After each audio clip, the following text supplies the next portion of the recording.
Hello everybody and welcome to this episode of our podcast Getting to Better Together, sponsored by the Centre for International Development, Social Entrepreneurship and Leadership of the University of the Sunshine Coast, and I'm your host Richard Borden. Before proceeding any further, I wish to acknowledge the traditional custodians of this land, the Gubbi Gubbi people, and pay my respects to their elders past, present and emerging. And within this acknowledgement, I wish to express my appreciation of traditional ways of knowing and doing, and pay my respects too to those processes. For at the core of our theme in Getting to Better Together in this mini-series is the foundational belief that what we do in this world, our actions, our behaviours, our practices, is in very large part determined by how we see it. And by seeing here I mean the particular personal perspective that we each bring to bear as we seek to make sense of what's happening around us in our environment, how we come to know what it is that we know. And such a perspective reveals a particular set of beliefs and value assumptions that we come to adopt, unknowingly really, as we develop from childhood into adulthood. And we refer to these perspectives as our worldviews, and they embrace such issues as our personal beliefs about the nature of nature or of reality, of our relationships with it. Also the nature of human nature, particularly with respect to our values, including our ethics and our aesthetics. And perhaps most significantly of all, about the nature of knowledge and of the process of knowing and believing. How do we come to know and believe, and do we do that differently between peoples? How do we come to know what we know? How can we trust the validity of such knowledge, and what moral framework provides the foundations for our ethics and our aesthetics, and how we do know to come to know these things, and so on. From all of this it follows that if we want to or need to do things differently in this world, then our worldview beliefs and assumptions need to be transformed as a prerequisite. And evidence abounds that this transformation is a critical and urgent necessity, particularly when getting together is contestable. So it transpires that this is all very much easier said than done, for each of us seems to have a very marked aversion for personal transformation in this sense. And things get infinitely more complex the moment we add the essential notion of togetherness. And throughout this series to date, we've emphasised the critical need for collaboration, for cooperation, for participation, for collective action in our quest for a sustainable future. I know of no one more qualified to guide us through this complex morass than my guest this morning. Professor Valerie Brown is a visiting fellow at the Australian National University and an emeritus professor at the University of Western Sydney. She's an outstanding researcher and a teacher, a prolific writer, a consultant with an amazingly wide constituency from local governments and local communities right through to federal governments, and all else in between. A policy advisor both in Australia and beyond in the international community, and most atypically of all as an academic perhaps, she also has a very strong activist impulse. In other words, she's into this, boots and all. To borrow from one of her biographers, Valerie holds to a strong ethic of a just, sustainable future for the whole of human society, including an abundance of life in all of its richness and its beauty. So it's my pleasure indeed to welcome you, Valerie. Thank you, Richard. That was rather a wrap-up. But the very last sentence I totally agree with. I totally think we all of us deserve that. Let me ask you to start how you committed to such a wonderful ethic in the first place. Do you remember a moment, or has your work displayed a moment when you said, "That's it, that's what I stand for"? Right. Can I have two moments?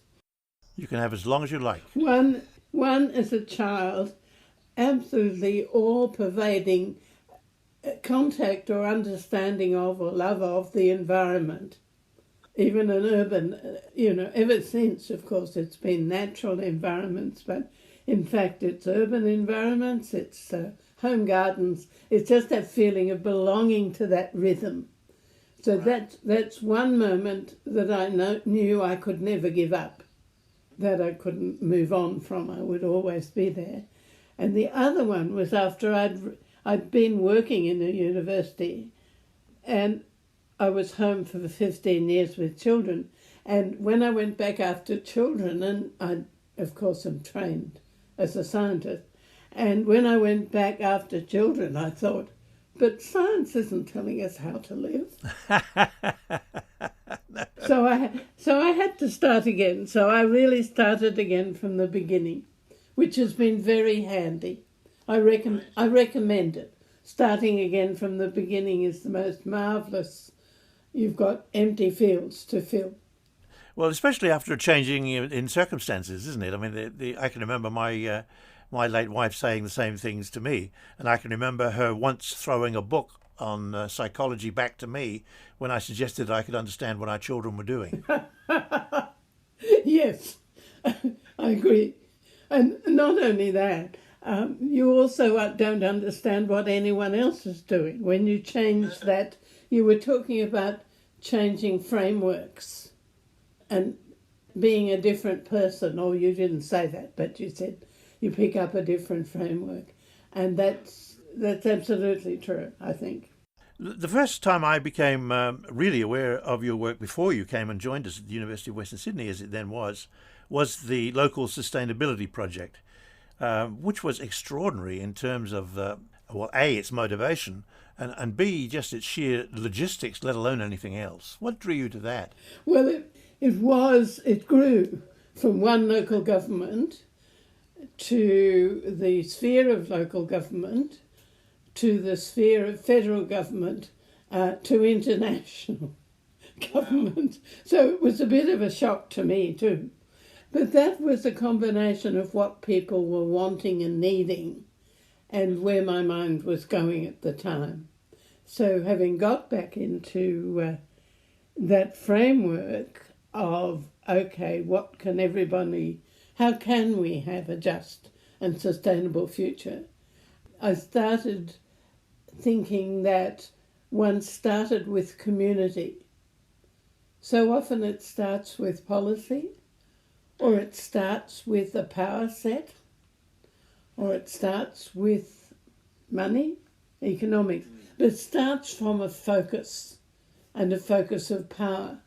And what I was trying to do was say, no, unless you can get all those forms of power and those lenses, different lenses on the world, unless you can get them together in some circumstances that they hear each other, then don't begin. Don't try. And so that was where I did start from. And it's quite a history of how at first I was copying other people and it didn't work. Oh, really? Yes. Well, the idea that you just get a whole lot of people from all over, and you're very careful to get bits of everybody or everything, and you put them together. Now, in retrospect, it's pretty naive to think they're all going to say, oh, how nice to see you, and get on with working. Of course not. They fight. Right. They've been fighting for years and years. So if you put together the particular set our research emerged with, that you need strong individuals that have some effect on the system. You need the community representatives, and I mean citizens. I just don't mean just anybody, but people who are well-grounded citizens who live there. And then you get your set of your disciplines or your experts. So you get whatever professions happen to be of any relevance. So again, not just anybody. And the next, which is, I think, one of the most unusuals, is the organisations that influence that community.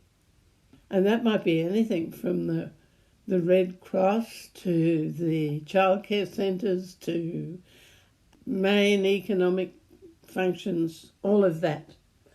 And one of the reasons for having them there, and that's not only my research, lots of people's, the organisations service, in fact all the groups, service their own agendas. And I'm not being just rude there, I'm just saying we just accept that they do and they accept they do. And unless you mix them up with other people with agendas, they can hear, why would they stop and think about the community? That was my thinking at the time. And the final and necessary way of thinking, I'm using holistic, which I think you use too. And it's a word that makes people bristle a bit. But if you think about it, you do need some people who naturally think to the centre as a leaven. So that set of people became, after we got highly sensitised to the fighting or the tactful disagreement, whichever it was, we then revamped the workshops and always had those representatives of, or people belonging rather to those groups together. And that made a huge difference. We went into a different conversation. Could we say this was at the dawning of an awareness of sustainability without really much more than some naive notion or a pious hope? Was this coincident with that? Because you were actually introducing a new agenda to local governments and local communities, weren't you? Oh, I was. We were. Yes, we were. And it was, at the beginning, coincidental. That's why we made the mistake too. It was, everyone was rushing around in the, let me think, 80s and 90s, bringing people together and sitting back and saying, weren't we clever? And that's, we followed that. That was the recipe for the times. And we did have, as a project, we had quite an extraordinary breadth ourselves, actually. We had good contacts in lots of places. So we were able to have very wide swathes of people. And the second thing was we always worked with communities that wanted the change, whatever it was. I mean, it might be they lived on a river, or it might be they had whatever. We only sort of signed up when a community wanted the change. Now, the fact that they didn't all want the same change was part of what we had to deal with. That's part of what we got, if I may say so, quite good with dealing. Right. I mean, it's not as if you were just coming up with a simple idea either, was it? Where it's not saying, okay, well, all we're trying to do is to bridge the river or build a road somewhere. It has to do with, wow, we're really talking about the future of humanity here and the whole nature of nature. That's actually true. It's true for me personally, but I wouldn't have dared tell our clients because I think part of the, not quite, it's more than method, as you point out, much more than method. It's part of our way of choosing to see the world, really, was that everyone could do what anybody else could do.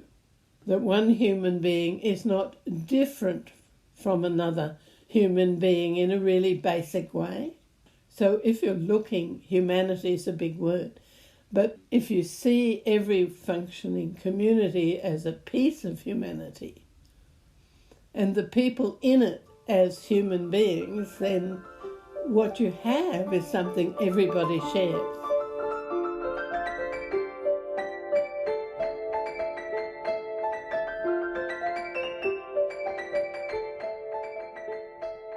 One of the interesting things I've found, going back to this notion of holistic, is that people really don't grasp it in the same way because I guess we're over-rational about it all.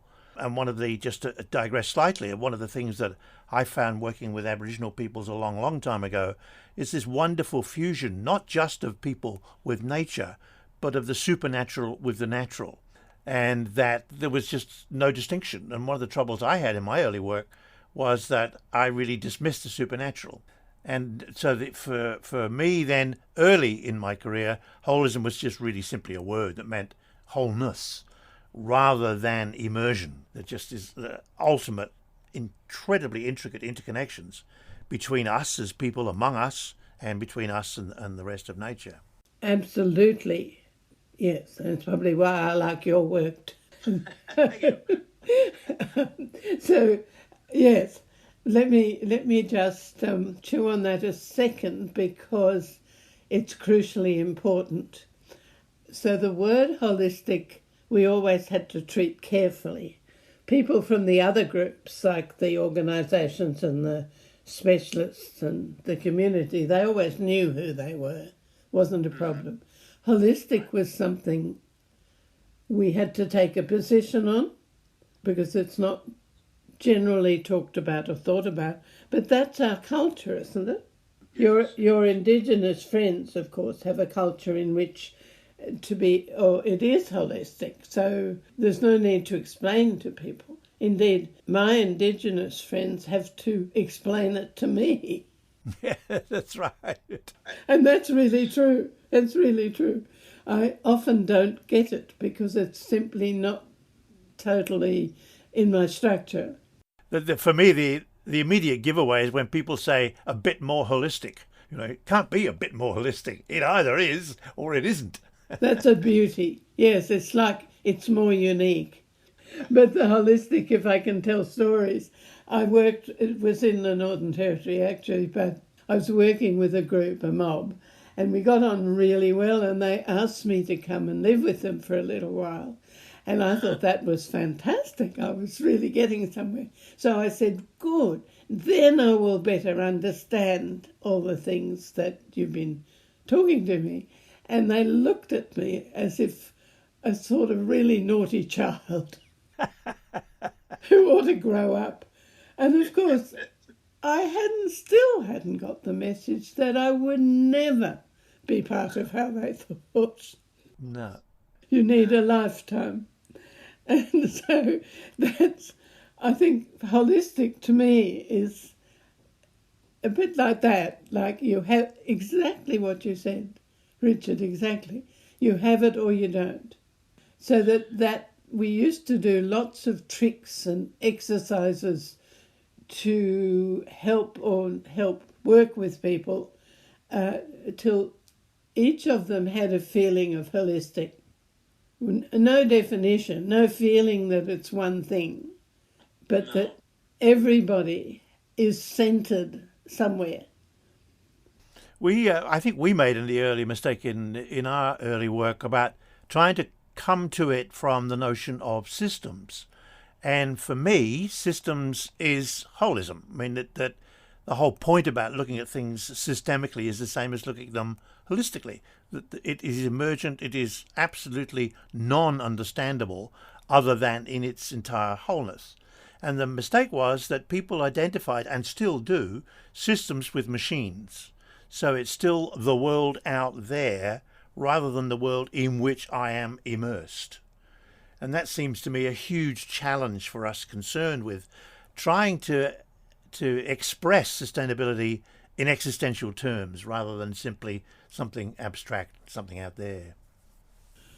Yes, well, of course, you were someone who pioneered the use of the word systemic. Because you're right, systems, and they probably are, I think it's correct to think of them as mechanical. Something that works like the pieces work. Whereas systemic, correct me if I'm wrong, because it's your word, but systemic to me is, yes, it belongs in the whole dynamic pattern. Exactly. Yep. So that's how, but it used to be very difficult to get people to get it. If you got the right games or something for the right group. So, or the right community, rather. I guess if you're making it more theoretical, the ethos there's always an ethos to a community. I think the two words are irrevocably linked. And so if you can evoke that ethos, then you've got your holistic dimension. How's that? I remember many years ago I was working in Latin America and learning Spanish on the job, as it were, and I came across a wonderful distinction that I hadn't really thought about in English, and that was where I had been concerned, I thought, with learning for doing or learning by being, practical learning. What they introduced to me was the idea of learning by being. and the whole notion of really what we've been talking about, so that one accepts that one is part of, absolutely part of, inextricably from everything else that's around, and one can only just take samples here and samples there. But for me, the notion of learning for being or learning by being is so fundamentally different from learning by doing or learning by being told. Yes. Well, yeah, all I can say is yes. Well, it brings me to the issue of ethos, and a wonderful colleague that I think you know, Marcia Salner, who came to this issue of saying, well, to actually become aware of that as individuals, and even more so collectively, is the key forward. So until and unless you get this point that we see the world differently, and just again as an aside, it pulls at my heartstrings about this so-called debate, but it's actually not. It's the fight between talking about we Europeans, the early settlers so-called here, not as settlers but as invaders. And both are perfectly legitimate worldviews, but totally opposed. Yes, again, I'm in danger of just agreeing with you. Yes, well, the concept that lies, well, particularly in those cross-cultural areas, but it is people reflecting on themselves and reflecting on their community. Some of these things, when you try and do them, you realise they're not regular, they're not routine. Exactly. And that's what's interesting, because when you're really keen on this and you've seen it work and work, it's easy to forget every time you go to a new group, they're new. Yeah, that's right. So, and that was an occupational risk that we would ever not go either beforehand or whatever way we learnt to get some sense of the ethos of that community. Yeah, that's really, really an important lesson. It was interesting in a recent conversation with Cynthia Mitchell. She was introducing to a large number of people, I think, the word reflexivity, which is exactly the notion you've talked about. And I'm charged with writing a blurb for each talk. And I thought, if I put the word reflexivity, is that actually going to connect with people? And I thought, well, it must. So I'm going to leave it in there. And really what you've just said is precisely that. It's reflexivity, isn't it? It is indeed. And also the fact that even you yourself don't only have one person. People are... Bundle is a pretty prosaic word, but people That's are a good word, yes. A bundle of where they've been, who they are, what happened to them. And so to have a climate, a context in which that's okay, I think that's quite a challenge. And I think everyone probably has a moment in their lives when they've felt that. In fact, it's probably a bit sad if people haven't. Well, I think it's sad that even when people do, then they shrug it off, as it were. They don't use it, to use an American expression, as a learning moment. It just happened, they think about it afterwards, but they don't really reflect upon it. Yes, I think there's a bit of cultural rejection of it. It's very hard to find someone to talk to.